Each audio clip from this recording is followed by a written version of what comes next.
నేను రామ్ చరణ్ ఉన్నప్పుడు, నేను పుట్టినప్పుడు నేను ఇంటర్ ఇప్పుడు చదువుతున్నాను. ఇంటర్ చదువుతున్నప్పుడు నాకు అన్నయ్యకి అబ్బాయి పుట్టాడని చెప్తే ఇంట్లో నామకరణం చేశారు.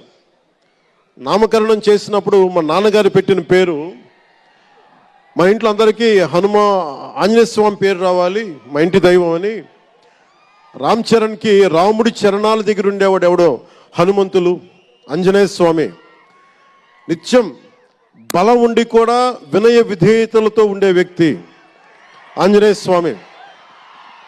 అంటే ఎంత ఎదిగినా, ఎంత శక్తిమంతుడైనా, అడిమాది అష్టసిద్ధులున్నా తన శక్తి తను తెలియకుండా ఎదిగే కొద్దీ ఒదిగుండే ఆంజనేయ స్వామిలాగా ఇతనికి రామ్ చరణ్ అని పేరు పెట్టాలని చెప్పి మా నాన్నగారు ఆలోచన చేసి తనకి రామ్ చరణ్ అని పెట్టారు. అలాగే రామ్ చరణ్ నాకు, ఎందుకంటే నాకు చిరంజీవి గారు అన్నయ్య కాదు, పితృ సమానులు, తండ్రి సమానులు. మా వదిన నాకు మాతృమూర్తి. సో నాకు రామ్ చరణ్, నేను బాబాయ్ వీటన్నిటికంటే కూడా నాకు ఎప్పుడు ఒక తమ్ముడు.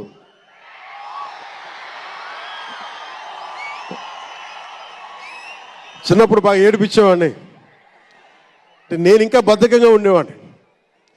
అంటే కరెక్ట్గా చెప్పాలంటే నేను తమ్ముడు సినిమాలో నా క్యారెక్టర్ లాగా ఉంటే, రామ్ చరణ్ 7 ఏళ్ల వయసు, నా రెండో కొడుకు అంత వయసు ఉండేది. ఇప్పుడు ఆ వయసులో తెల్లవారుజామున చలిలో హార్స్ రైడింగ్ నేర్చుకోవడానికి మొత్తం ఆ హెల్మెట్తో పాటు అన్నీ పెట్టుకొని, షూస్ అన్నీ సర్దుకొని రాత్రే నేను సోఫాలో పడుకొని ఉంటే వచ్చి పాపం నన్ను లేపి, ఇంకా నేను పడుకునేవాడిని, తను రెడీ అయిపోయి నన్ను లేపి ఒకసారి నేను దింపాల్సి వచ్చేది. ఇష్టంతో కదా, తప్పక, లేదు తిడతారు ఇంట్లోనే. అంటే అంత క్రమశిక్షణతో ఉండేవాడు చిన్నప్పటి నుంచి. నాకు రామ్ చరణ్లో నచ్చింది ఏంటంటే, ఇంత ప్రతిభా సమర్థత ఉందని ఎప్పుడు తెలియదు ఎవరికి కూడా.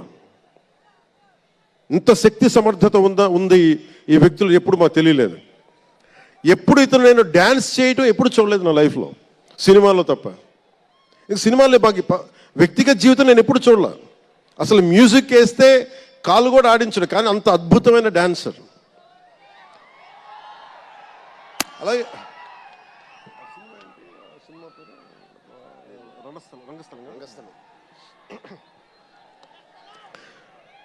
రంగస్థలం గురించి మాట,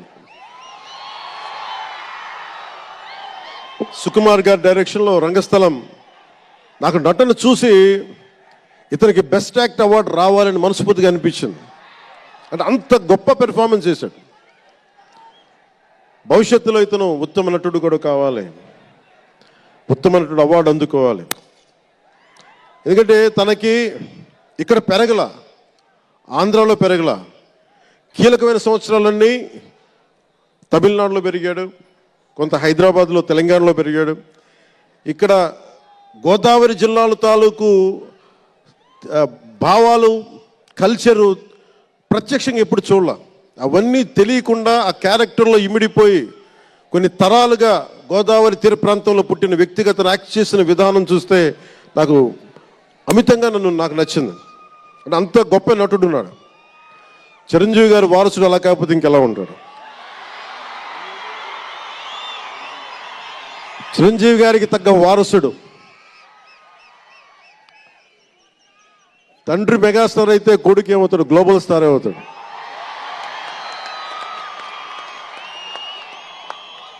చిరంజీవి గారిని ఎందుకు అంటే ఎక్కడ గుర్తు పెట్టుకోవాలంటే, అంటే నాకు మా అన్నయ్య అంటే ఎందుకు గౌరవం, మొన్న కూడా ఇంట్లో అప్పుడప్పుడు చెప్తా ఉంటా.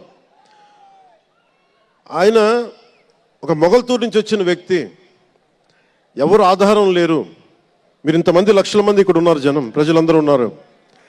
మనకి ఎవరో ఒకరు ఉండాలి అని అనుకోకట్లా, మీకు మీరే ధైర్యం. మీరు అనుకుంటే మీరు సాధిస్తారు. గుండె లోతుల్లో నుంచి నేను సంకల్ప బలం ఉండి దానికి తగ్గ పట్టుదల, కార్యదక్షత ఉంటే మెగాస్టార్ చిరంజీవి గారిలాగా ఎలా సాధించగలరో ప్రతి ఒక్కరూ మీరు కోరుకున్న దాంట్లో సాధించగలరు. అంటే ఆయన ఒక్కడు పెరిగి మా అందరికీ ఆశ్రయం ఇచ్చాడు, ఊతం ఇచ్చాడు. ఆయన ఊతం వల్లే నేను ఈ రోజున మీ అందరికీ కూర్చొని మారుమూల ప్రాంతాల్లో భయపడటానికి, అందరూ భయపడే రోడ్లకి వెళ్ళగలుగుతున్నాను, రోడ్లు వేయడానికి అంటే ఆ మూలాలు చిరంజీవి గారు మాకు నేర్పించింది.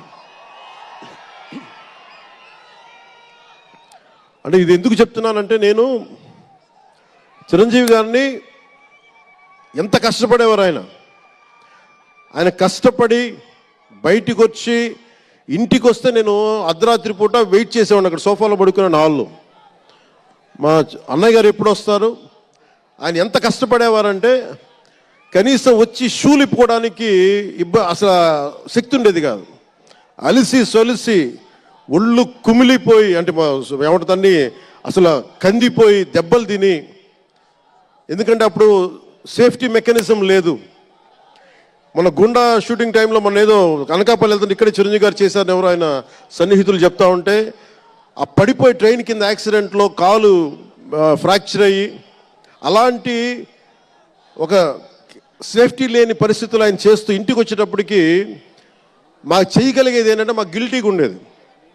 తమ్ముడు సినిమాలో నేను ఎలా ఉండేవాడిని, ఆకతాయిగా తిరుగుతా, అలా నాకు అలా అనిపించేది నా జీవితం. అలా లేననుకోండి, కానీ మా అన్నయ్య వచ్చేటప్పటికి ఏదైనా చేద్దామని తపంతో పాపం ఆయన సాక్స్ తీస్తే కాళ్ళు వాచిపోయాయి, ఆ షూ కూడా వచ్చేది కాదు, చెమటతో తడిచిపోయేది. ఆయన షూలు తీసి ఆయన పాదాలు తుడిచి అది చేస్తే మాకు ఒక చిన్నపాటి ఉపశాంతి మాకు లభించేది. ఎందుకంటే ఇంత కష్టపడుతున్నాడు ఇంతమంది కోసం అనేది. అంటే అలాంటి కష్టాన్ని చూసి పెరిగాడు రామ్ చరణ్. అందుకే ఎందుకు ఆయన గురించి చెప్తున్నానంటే, మేము ఎప్పుడూ దీన్ని అహంకారంగా తీసుకోవాలి. మెగా అభిమానులు ఇలాంటి పదాలు మేము ఎందుకు మాట్లాడమంటే, ఇక్కడ అందరి హీరోల అభిమానులు ఉన్నారు. జూనియర్ ఎన్టీ, మీరు అందరు సినిమాలు చూస్తారు. రామ్ చరణ్ ఒక సినిమాని ఎక్కువ ఇంకొక హీరోని ఇష్టపడచ్చు, ఒక హీరోని ఎక్కువ ఇష్టపడచ్చు. జూనియర్ ఎన్టీఆర్ గారిని ఇష్టపడతారు, అల్లు అర్జున్ గారిని ఇష్టపడతారు, అలాగే ఒక ప్రభాస్ గారిని ఇష్టపడతారు. ఇంకా హీరోస్ పేర్లు అందరూ చెప్పు ఒకసారి, మర్చిపోయి. ఘట్టంనేని మహేష్ గారిని ఇష్టపడతారు. అంటే నేను ఎందుకు అందరి హీరోల, క్షమించాలి, అందరి హీరోల అభిమానులను పేరు పేరున, నేను సమయం తక్కువ ఎక్కువ మంచి అందరి హీరోలు పేరు పేరున చెప్తున్నాను. చిన్న చిత్తగా అట్లని చెప్పట్లా. ఎవరైనా సరే, ఏ స్థాయి హీరోలైనా సరే వారు ప్రత్యేకించి అభిమానులు ఉంటారు. నాని గారు ఉన్నారు, ఆయన ప్రత్యేకించి మా ఇంట్లో చాలామంది అభిమానులు ఉన్నారు. మా సిస్టర్ చాలా నచ్చుతారు మా చెల్లికి నాని గారి సినిమాలు. ఇలాగా మా ఇంట్లో అందరికి కూడా మాకు మా చిరంజీవి గారు మాకు నేర్పించింది ఒక హీరోని ద్వేషించే పని మాకు ఎప్పుడు మాకు తెలియదు. మాకు చిన్నప్పటి నుంచి మా జీవితంలో కళమా తల్లి సాక్షిగా చెప్తున్నాం, ఎప్పుడు కూడా మా ఇంట్లో ఈ హీరో సినిమా పోవాలి, మేము ఉండాలి, మా ఇంట్లో ఎప్పుడు లేదు. అసలు ఆ సంస్కృతి మా ఇంట్లో లేదు. అందుకు మేము అందరం బాగుండాలని కోరుకుంటాం. ఎందుకు బాగుండాలని కోరుకుంటామంటే, సర్వే జనం సుఖినో భవంతు అని చెప్పి మా నాన్న నేర్పించిన ఇది మాకు సంస్కృతి. అది వాళ్ళే మేమే బాగుండాలి, వాళ్ళు బాగుండకూడదు అనుకుంటే ఎకానమీ తిరగాలి, అందరి దగ్గర డబ్బులు ఉండాలి, అందరూ బాగుండాలని కోరుకుంటాం. అలాంటి పరిస్థితుల్లో, అలాంటి వాతావరణంలో పెరిగాం. రామ్ చరణ్ అలాంటి వాతావరణంలో పెరిగిన వ్యక్తి. నాకు చాలా గర్వంగా ఉంటుంది, చాలా ఆనందంగా ఉంటుంది. అతని హార్స్ రైడింగ్ చూస్తే మటుకు నాకు చాలా అసూయ వస్తుంది. నాకు చాలా తక్కువ సందర్భాల్లో నాకు అసూయ వస్తాయి. మొన్న ఈ మధ్యన అరకుకి వెళ్ళినప్పుడు గిరిజన ప్రాంతాల్లో ఉన్న సోదరులను చూసి, ఆ పచ్చని చెట్ల మధ్య వాళ్ళ జీవన విధానాన్ని చూసి నాకు అసూయ వచ్చింది. అలాంటి అసూయ రామ్ చరణ్ని చూస్తే నాకు మగధీరలు అనిపించింది. ఎంత అద్భుతంగా చేస్తున్నాడు ఇతను. చిన్నప్పుడు నేను కూడా నేర్చుకొని ఉంటే